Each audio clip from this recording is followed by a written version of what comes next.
O seu principal adversário hoje no seu caminho nessa campanha presidencial é o Flávio? É conquistar os eleitores do Flávio? Sou eu mesmo, Mara. Sou eu mesmo. Sabe? Eu me tornar mais conhecido. Meu adversário sou eu, porque eu sou uma pessoa difícil, sou uma pessoa pontuda, sou uma pessoa que arrumo brigas, eu não sou um cara... Eu tava lá ontem reclamando do Neymar, as pessoas falam, não fala mal do Neymar, mas é que eu não consigo ver mérito ali. Então, eu sou um cara difícil. Meu maior adversário sou eu, porque as ideias que eu defendo estão todas certas. Todas certas. Eu consigo... O nosso projeto pro Brasil é o melhor projeto possível. Mas, meu adversário sou eu, porque se eu souber apresentar essas ideias bem, nós temos que ganhar a eleição. Porque o certo tem que se impor. Ô, Renan, eu acho interessante, a gente já conversou algumas vezes, e eu acho interessante quando você coloca essas suas propostas econômicas, porque elas são muito impopulares. Sim. Como é que se espera vencer eleições com medidas impopulares? Falando na campanha, medidas impopulares. Porque qual é o outro caminho?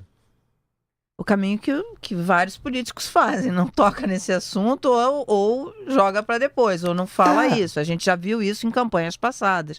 Políticos que falavam contra os juros e assumiram aumentando os juros. Mas que eu não acho que isso é certo, né?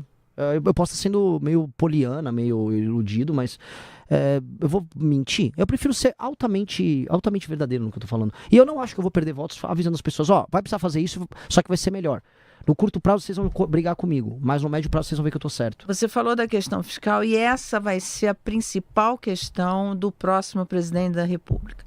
Porque, principalmente pelas últimas medidas e tudo isso e mais um pouco do que vem acontecendo, existe uma bomba fiscal para 2027 qual será a sua, se eleito, qual será a sua primeira medida fiscal? A primeira? Essa. Justamente, a gente tem uma PEC protocolada. Mara, eu tô sendo assim...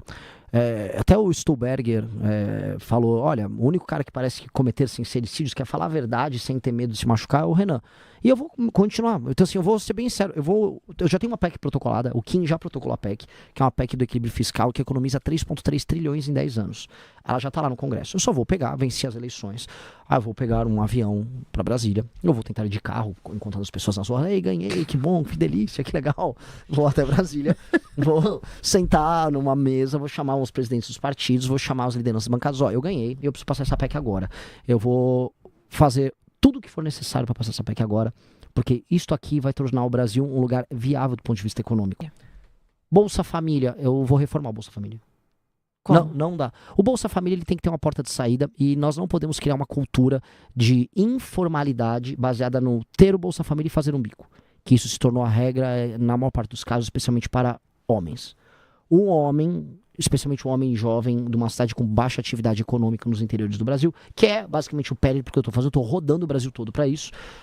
Ele tem um bico, mora com a mãe, mora com os pais e recebe o Bolsa Família. E aí é oferecido, por exemplo, o dono da loja de materiais de construção fala, vem aqui ganhar R$1.600, ele não quer.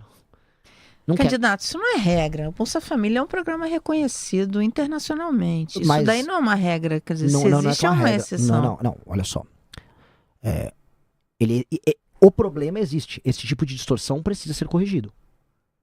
Fraude precisa corrigir. Sim, mas isso não é uma fraude hoje. Isso não é tratado como uma fraude. Tudo bem, mas eu tô falando, outras coisas precisam corrigidas, mas o programa é um programa bem sucedido. Sim, o programa enquanto implementação é bem sucedido. Agora, um país em que 40% dos domicílios na região Nordeste vivem de Bolsa Família é um país que ele próprio não é bem sucedido.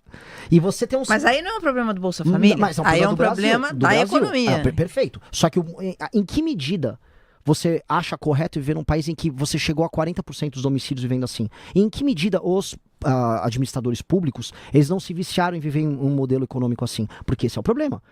Recentemente eu chamei, olha, os políticos do Nordeste são parasitas. E são. Eles são parasitas porque eles aceitam essa condição em que 40% dos domicílios vivem de Bolsa Família, dão isso como um dado da realidade, e o máximo que eles fazem é, joga uma obra aqui, faz uma praça, pega uns eleitores, bota para trabalhar na prefeitura e vivem do dinheiro que é coletado dos outros lugares.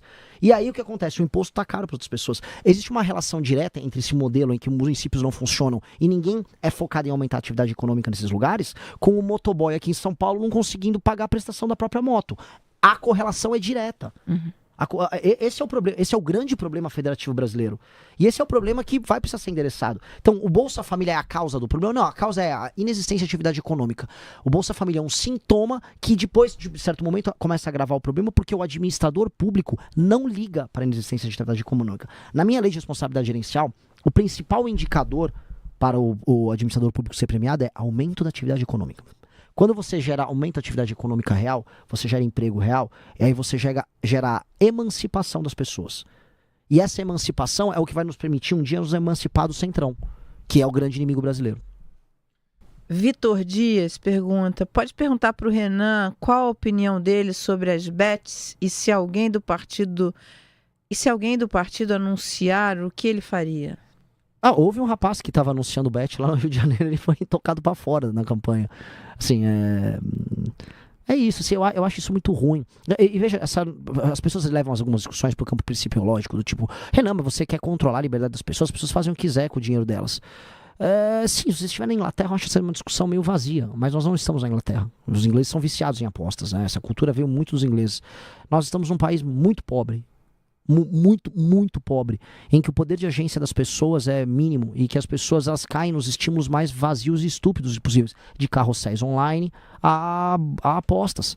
Nós não estamos ganhando. Eu quero entender o que o Estado brasileiro e que a nação brasileira, o que o povo brasileiro ganha com um brinquedo que você perde na maioria das vezes, e aí um dinheiro que está aqui, ele entra num duto e ele vai parar num paraíso fiscal.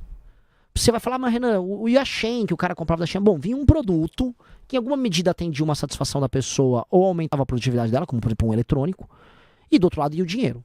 Aqui não, você só tem um software e um dinheiro sai daqui e vai parar num paraíso fiscal. Eu não consigo ver nenhuma utilidade pra gente nisso. Nós não ganhamos nada em educação com isso, nós não ganhamos em produtividade, não há ganho. Mas a pessoa tá... Não, a pessoa está viciada. Igual fala, pô, o crack é nós temos que ver o lado positivo do crack. Não tem lado positivo nisso. Eu tô com... Pô, mas sua pergunta... Assim, eu vou ser generoso, porque você... Sua pergunta é muito ruim. Assim, vamos começar. O Flávio é senador da República e ele votou a favor deste STF todas as vezes. O Flávio foi contra a tal da Operação Lava Toga logo no início do mandato do pai dele. O Flávio votou favoravelmente e argumentou favoravelmente as nomeações do próprio Lula pro STF.